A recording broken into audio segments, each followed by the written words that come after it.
Sudah ya? Sudah ya? Oke, Assalamualaikum warahmatullahi wabarakatuh.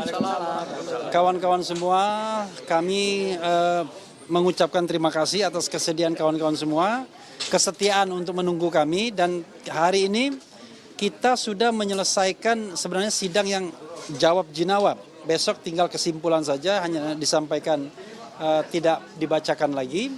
Dan tadi kita tahu bahwa sudah didengarkan keterangan ahli ya dari pihak termohon, dan kami makin firm dengan apa yang kami mohonkan. Paling tidak termohon itu tidak mampu menunjukkan bahwa ada saksi atau ahli atau surat yang punya kualitas tertentu sehingga bisa digunakan pasal 32 ayat 1. Kalau cuma mengatakan terpenuhi dua alat bukti dan lain sebagainya, jangan lupa bahwa yang namanya tindakan penersangkaan, bisa penahanan, itu adalah potensi melanggar hak asasi manusia. Dikatakan pada ahli tadi kan, karena itu tidak boleh dilakukan secara sembarangan, sewenang-wenang. Harus dilakukan dengan cara yang berhati-hati. Nah, kami melihat bahwa pengenaan pasal 32 ayat 1 ini tidak ada kehati-hatiannya. Kenapa? Terbukti sampai persidangan saat ini yang terakhir bisa dibilang jawab jinawabnya, termohon tidak mampu menunjukkan sama sekali atau menjawab tantangan kami. Bukti seperti apa yang punya kualitas untuk menggunakan atau digunakannya pasal 32 ayat 1 ini. Dan apa yang diterangkan oleh ahli pidana tadi semata-mata hanya sesuatu yang sifatnya normatif. Artinya keterangan ahli tersebut bisa disampaikan di pra-peradilan yang lain juga atau di pengadilan yang lain. Karena dia hanya menerangkan norma-norma yang terkait dengan bagaimana KUHP, Kitab Undang-Undang Hukum Acara Pidana itu beroperasi. Tetapi ketika menukik dengan pasal 32 ayat 1, dia sendiri sudah mengatakan sebenarnya ada beberapa pertentangan yang sayangnya kita tidak bisa dalami. Misalnya dia mengatakan bahwa dalam pengenaan pasal 32 ayat 1, dokumen apa yang digunakan? Oh, itu dokumen elektronik atau informasi elektronik, kan begitu. Padahal yang diperlihatkan Polda Metro Jaya pada tanggal 15 Desember 2025 adalah ijazah fisik analog. Nah, sekarang pertanyaannya adalah sebenarnya yang mau dijadikan pokok, ya bukti pokok itu apa? Ijazahnya Dian Sandi yang diupload di internet, ataukah ijazah analog atau fisik Jokowi yang katanya akan dibawa dan pernah diperlihatkan di Polda Metro Jaya pada tanggal 15 Desember 2025. Nah, ini saja ya, terlepas dari soal pra-peradilan, kelihatan ada yang namanya error in objectum atau error in objecto. Tetapi itu nanti kita lihat dalam pokok perkara. Tapi sekali lagi, tantangan kami itu tidak terjawab atau tidak bisa dijawab oleh termohon. Itu yang ingin sampaikan, dan kemudian saya ingin memberikan kesempatan teman saya Soraya dulu ya. Ayah. Karena Ayah tadi ikut sidang. Ya, silakan. Pendapat Ayah. Oke, Assalamualaikum warahmatullahi wabarakatuh. Saya sependapat dengan rekan saya. Kalau nggak sependapat juga kita selesai. Bung Refli, bahwa saksi ahli yang dihadirkan tidak bisa menjawab hal-hal yang bersifat tantangan terhadap pertanyaan-pertanyaan kita.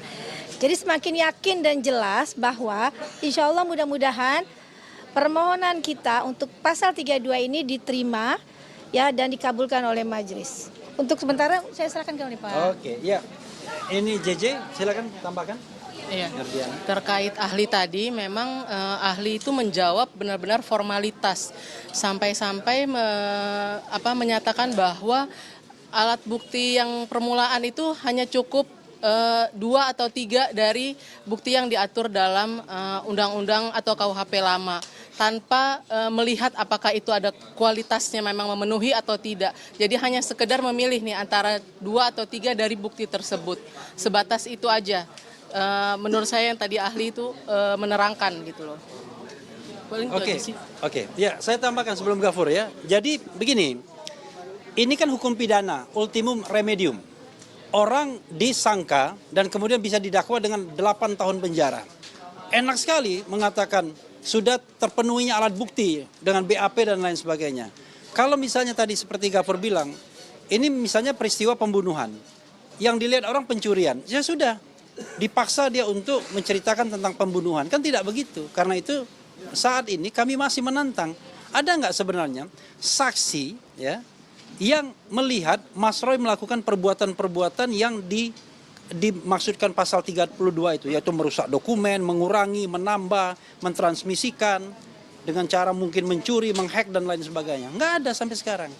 Dan itu dibilang nanti azas praduga tak bersalah akan dibuktikan di pengadilan. Emang enak orang dijadikan terdakwa di pengadilan. Padahal sejak dilaporkan, dijadikan tersangka, kemudian diancam untuk ditahan dan lain sebagainya, itu adalah tindakan yang potensial melanggar HAM. Karena itu harus dilakukan dengan hati-hati, tidak boleh sembarangan. Kami baru menguji pasal 32 ayat 1. Nanti 35 kita uji juga. Pasal 35 itu lebih dahsyat lagi, 12 tahun penjara. Coba bayangkan, lihat muka Mas Roy, pantas nggak kira-kira 12 tahun penjara? Kan ini kan sama dengan sebuah kejahatan besar, kejahatan luar biasa, yang kualifikasinya sebagai sebuah kejahatan yang berat. Nah ini yang kemudian kita mengetuk hati ya hakim tunggal ini untuk melihat realitas bahwa 32 ayat 1 ini digunakan semata-mata untuk bargaining power agar penyidik itu bisa menahan tersangka sewaktu-waktu, dan itu sudah dicoba dilakukan pada tanggal 19 Juni yang lalu. Oke, silakan Abdul Ghafur sebelum Mas Roy. Sebelum bintang utamanya ya. Jadi rekan-rekan media, tadi kita sudah sama-sama menyaksikan dan mendengar keterangan ahli dari termohon yaitu Polda Metro Jaya. Dan dalam 2 sidang pra-peradilan yang kami lakukan dengan termohon tetap Polda Metro Jaya, mereka sama sekali pun tidak pernah menghadirkan saksi. Ya. Nah, yang kami persoalkan di dalam permohonan pra-peradilan ini adalah kami ingin menguji sejauh mana kualitas minimal 2 alat bukti permulaan yang cukup dari Polda Metro Jaya dalam menetapkan Mas Roy sebagai tersangka pasal 32 Undang-Undang ITE yang ancaman pidananya adalah berat 8 tahun penjara. Ya, saya evaluasi sedikit bahwa pada saat kami menghadirkan pembuktian saksi-saksi, ada 4 saksi yang kami hadirkan, dan 4 saksi itu adalah 4 saksi yang diperiksa pada pokok perkara itu tidak mengetahui, tidak melihat, tidak mengalami suatu peristiwa yang diduga peristiwa pidana berupa meretas, menghacking, menghilangkan, merusak, memanipulasi data elektronik sehingga data elektronik tersebut tidak bisa lagi diakses. Dan ahli juga yang kemarin kami hadirkan juga telah menerangkan ke Hakim Tunggal Pra-Peradilan bahwa berdasarkan putusan Mahkamah Konstitusi nomor 21/PUU/Angka-7/2014, maka dalam hal memeriksa setidaknya penetapan tersangka yaitu harus dilihat kualitas minimal 2 alat bukti permulaan yang cukup. Jadi bukan soal banyaknya alat bukti, ya. 148 saksi yang diperiksa oleh Polda Metro Jaya itu lebih banyak menerangkan peristiwa pencemaran nama baik dan fitnah, bukan kepada pokok pasal 32 yang ancaman pidananya 8 tahun, dan itu tidak 32 ayat 1 Undang-Undang ITE yang ancamannya 8 tahun dan tidak pernah dihadirkan juga oleh pihak penyidik Polda Metro Jaya. Yang kedua adalah alat bukti surat. Akhirnya tadi terulang kembali pada saat pemeriksaan pembuktian dari ahli termohon pada pra-peradilan pertama, Mas Roy. Ahli jadi juga tadi terjebak di dalam memberikan keterangan alat bukti surat yang berkaitan dengan dokumen elektronik. Tadi kami menjebak ahli di menit-menit terakhir, apakah dokumen elektronik yang masih tersimpan rapi di akun X Dian Sandi, dan kemarin kami tunjukkan secara langsung di hadapan sidang pra-peradilan dan dilihat juga oleh Hakim Tunggal, ternyata masih bisa diakses. Apakah itu adalah alat bukti surat dokumen elektronik yang mengalami kerusakan, mengalami manipulasi, dan apakah kemudian tidak bisa lagi dinyatakan diakses? Apakah itu bisa kemudian disebut sebagai dokumen elektronik dan dokumen elektronik tersebut tidak pernah bisa disita? Akhirnya ahli terjebak dan mengatakan bahwa kalau itu bukan kompetensi saya. Berarti kami mempertanyakan bukti surat seperti apa yang dimiliki oleh Polda Metro Jaya berkenaan dengan penetapan tersangka pasal 32 Undang-Undang ITE. Dan mudah-mudahan Mas Roy, Bang Refli, keterangan ahli tadi justru di menit-menit akhir setelah dia menjelaskan secara normatif lah. Ya itu kayak kuliah lah. Awal-awal itu kayak kuliah lah ya. Tapi begitu di ujung yang berkenaan dengan inti daripada permohonan pra-peradilan kami ini, saudara ahli tidak bisa menjelaskan pendapat ahlinya bahwa telah terpenuhi minimal alat bukti dokumen elektronik. Karena dokumen elektronik tersebut tidak pernah mengalami kerusakan, tidak pernah bisa hilang dari ruang cyber karena sampai hari ini masih bisa diakses, dan mudah-mudahan berdasarkan persesuaian bukti, baik keterangan saksi kami, kemudian keterangan ahli kami, dan kemudian keterangan ahli dari Polda Metro Jaya yang menegaskan bahwa alat bukti dokumen elektronik itu tidak pernah bisa dibuktikan dalam persidangan ini, maka mudah-mudahan bisa dikabulkan. Amin. Ya, bisa dikabulkan, yaitu menggugurkan pasal 32 Undang-Undang ITE, bukan menggugurkan pokok perkara ya. Ini perlu saya tegaskan dulu ya. Menggugurkan pasal 32 Undang-Undang ITE ayat 1 di dalam surat dakwaan. Sehingga nanti setelah ini kami akan mengajukan kembali permohonan pra-peradilan untuk pasal 35 Undang-Undang ITE karena kami ingin melakukan challenging ya atau mensomir ya termohon secara parsial. Pasal-pasal penetapan tersangka itu kami ingin cicil parsial. Kenapa kami ingin cicil parsial? Karena kami ingin menguji alat bukti permulaan yang cukup itu fokus ya. Jadi kami tidak membuat dalam satu permohonan gado-gado ya, tapi kami akan cicil satu persatu dan berdasarkan hukum acara pidana yang hari ini berlaku, tidak ada pembatasan terhadap jumlah permohonan pra-peradilan. Mau 1, mau 2, mau 3, bahkan 100 sekalipun, sepanjang objek yang dimohonkan itu tidak nebis in idem, maka tetap dibenarkan secara hukum acara pidana. Ya, barangkali itu saja dari saya, Mas Roy. Oke, iya. Terakhir kita serahkan kepada bintang filmnya. Sebelum saya, biar Mas Refli dulu. Jadi kawan-kawan semua ya, media massa, saya memegang sesuatu hal yang akan dijelaskan secara spektakuler oleh Mas Roy. Karena ini adalah sebuah fitnah, sebuah tuduhan, bahkan dilakukan penggalangan. Luar biasa. Penggalangan untuk kemudian membatalkan sesuatu hal. Ya mirip-mirip respon lah ya, anunya apa kasusnya, tuduhannya, tetapi tentu muaranya sangat berbeda. Mas Roy silakan. Oke. Pada saat yang berbahagia. Baik. Sampailah kita kepada Assalamualaikum warahmatullahi wabarakatuh. Waalaikumsalam warahmatullahi wabarakatuh. Pertama-tama saya mohon maaf, izin meskipun kemarin semalam saya sudah izin kepada Mas Refli Harun, Mas Gafur Sangaji, Bu Aya, dan juga Mbak Ariana, Mbak JJ, Bu Lisa, dan juga kuasa hukum yang ada. Kalau Pak Yasena tadi ikut saya, ya. Saya terlambat ya mengikuti sidang ini karena seharusnya saya memang tidak pernah terlambat. Saya selalu ikut. Cuman ada persoalan yang sebenarnya itu persoalan nggak mau saya anggap. Terlalu receh persoalan itu. Tapi mau nggak mau saya tanggapi karena seperti kata Mas Refli Harun tadi.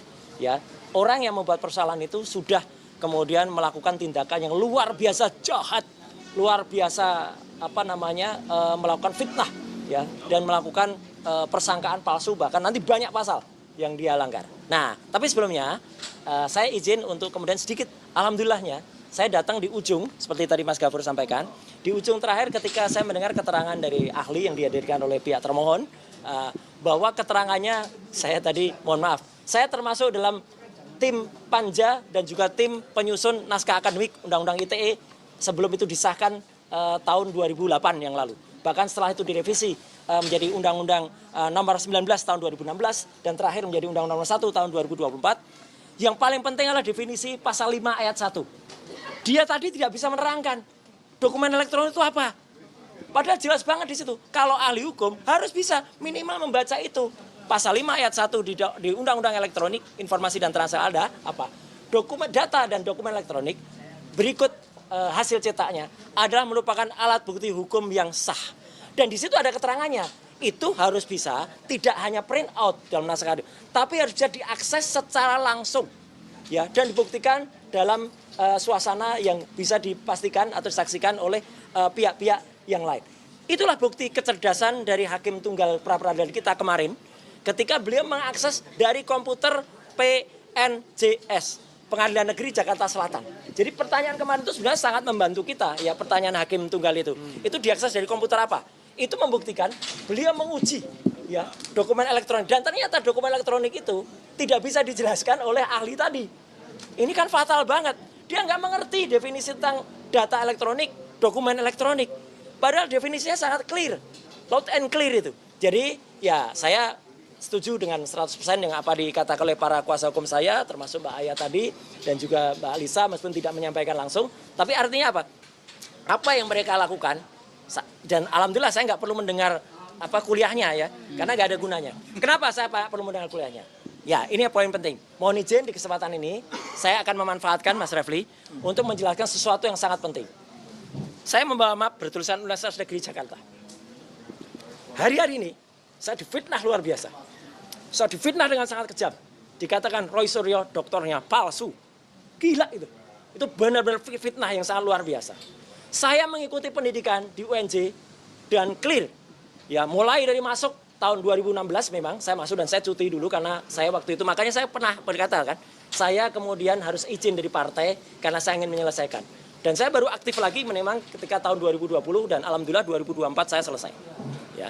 Dan saya mengikuti semua dari perkuliahan, kemudian juga ada seminar-seminar, ada kemudian yudisium, kemudian juga sebelum yudisium saya ikuti ujian tertutup, sebelum ujian tertutup ada seminar hasil, sebelumnya ada seminar proposal, seminar hasil, kemudian ujian terbuka, dan wisuda.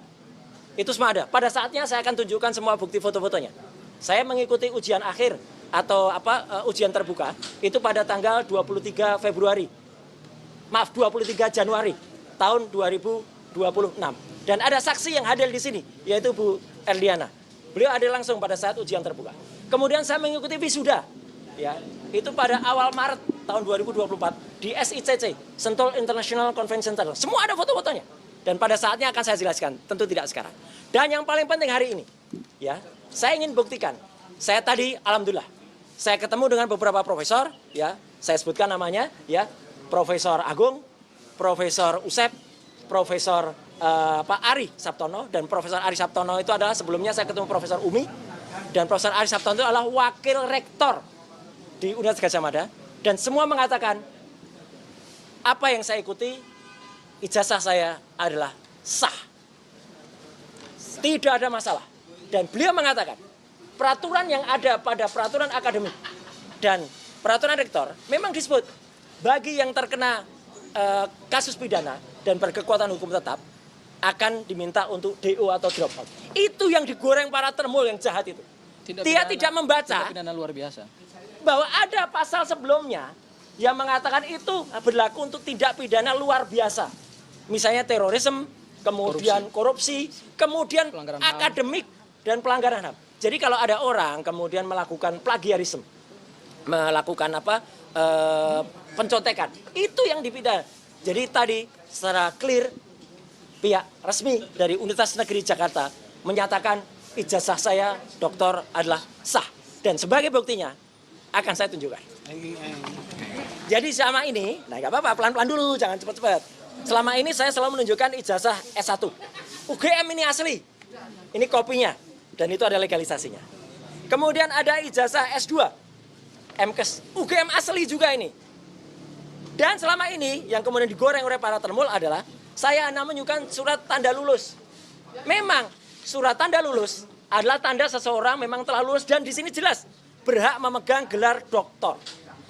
Jelas di tanda lulus. Dan ini digoreng. Dan memang saya akui, saya sebagaimana banyak tadi ditunjukkan, banyak mahasiswa atau lulusan UNJ yang lain, memang kemudian setelah selesai tidak mengambil ijazahnya karena ya sudahlah, yang penting sudah selesai. Itu banyak. Prof. Refli pun saya kira juga tidak ngambil, ada yang tidak diambil beliau. Enggak apa-apa, yang penting lulus. Ya, gitu. Dan bahkan banyak yang tidak ambil wisuda. Karena wisuda itu hanya seremoni. Ya. Dan alhamdulillah dengan sedikit proses, tapi tidak karena semua sudah clear. Saya tadi langsung dan nanti ada dokumentasinya. Terima kasih juga secara khusus saya aturkan, mungkin belum datang di sini, Mas Farhan atau Farlok yang sudah membalas dulu ya teman-teman termul itu. Dan tadi ada juga yang bersangkutan. Dan kali ini akan saya tunjukkan. Inilah ijazah asli yang saya dapatkan dari Universitas Negeri Jakarta sah. Silakan Di dianalisis. sini ada embosnya, ya, tuh ada embosnya. Ada juga watermarknya. Dan ini bukan ijazah, lintasan stempelnya jelas. Dan ini bukan ijazah baru dicetak di Pasar Pramuka dekat dengan UNJ. Enggak. Ini ijazah yang memang sudah dicetak tahun 2024 yang lalu. Memang baru fotonya foto saya sendiri itu. Bukan Suryo Roy ya, jadi, bukan Surya Roy ya. Nah ini yang paling penting. Dengan adanya bukti dan sah. Dan satu lagi yang penting, saya dititipi pesan oleh Universitas Negeri Jakarta, yaitu oleh Prof. Ari Sabtono. UNJ tidak akan menggelar konferensi pers atau menggelar statement resmi, tidak perlu. Beliau menyerahkan, sudah Mas Roy saja yang sampaikan. Jadi saya menyampaikan ini sekaligus membantah apa yang dilakukan oleh saudara Richard Huta-Julu dan saudara Bill Fakih, ya, karena mereka sudah memfitnah dengan sangat kejam, menyatakan ijazah saya seperti respon. Sama sekali beda. Si Omon itu tidak diakui oleh Yamaguchi. Dan itu silakan, ayo Bill, kejar terus si Omon itu sampai laporan Anda. Dan sampai dia laporan kepada Polda Metro. Tapi kebalikannya, mohon maaf, ini hak saya, Mas Refli, Mas Gafur, dan teman-teman semua. Atas karena perlakuannya sangat kejam dan itu sudah viral di media massa, saya harus melakukan tindakan kepada saudara Taufik Bill Fakih, kepada saudara Richard Huta-Julu, dan mungkin juga kepada orang lain, dan orang-orang yang mungkin akan menggelorakan itu. Kalau memang Anda belum melakukan, saya sarankan demi kebaikan, berhentilah menyebarkan fitnah saya berijazah palsu. Tidak ada. Ijazah saya sah dan resmi dari Universitas Negeri Jakarta, dan pada saatnya saya tunjukkan juga bahwa IP saya juga clear, 3,86 dengan lulus predikat sangat memuaskan. Ya, ada itu, ada di daftar nilainya. Jadi itu mohon maaf saya harus ambil waktu ini untuk menjelaskan karena itu penting, dan moga-moga apa yang saya lakukan bermanfaat. Dan tadi juga terima kasih untuk Mas Ubed. Saya kira teman-teman tahu kan Mas Ubed, Mas Ubaidillah Badrun. Tadi membersamai juga saya dalam itu. Jadi inilah wujud kalau memang kita benar, insya Allah kita akan Mas Roy, terus apakah benar. bisa difoto dan dianalisis? Silakan. Oleh analisis Ella? Oh silakan, ini nanti akan saya ela juga kalau perlu. Ya, tapi kalau teman-teman memotret ini dengan ini ijazah asli. Dan dijamin tidak kena pasal 32. Iya, ini enggak kena. Ya, mohon maaf di sini ada nomor NIK saya, tapi nggak apa-apa lah. Ambil aja ya teman-teman, nggak ada masalah. NIK saya sudah tersebar di mana-mana. Meskipun itu sebenarnya melanggar Undang-Undang PDP nomor 27 tahun 2020. Tapi sepanjang Mas Roy tidak berkeberatan nggak? Saya nggak keberatan. Tak ada. Jadi sekali lagi itu ya teman-teman semua. Jadi artinya apa yang terjadi pada mereka-mereka itu, ya tentu saja izin, saya akan lakukan tindakan. Karena mereka tak ubahnya adalah mereka-mereka yang ada pada kaos ini. Ya. Apa kaos ini? Nggak perlu saya baca. Mereka ibaratkan yang teriak-teriak itu, ya itu adalah Taufik Bill Fakih, kemudian Richard Huta-Julu dan kawan-kawan. Mereka. Mana itu Mas Roy?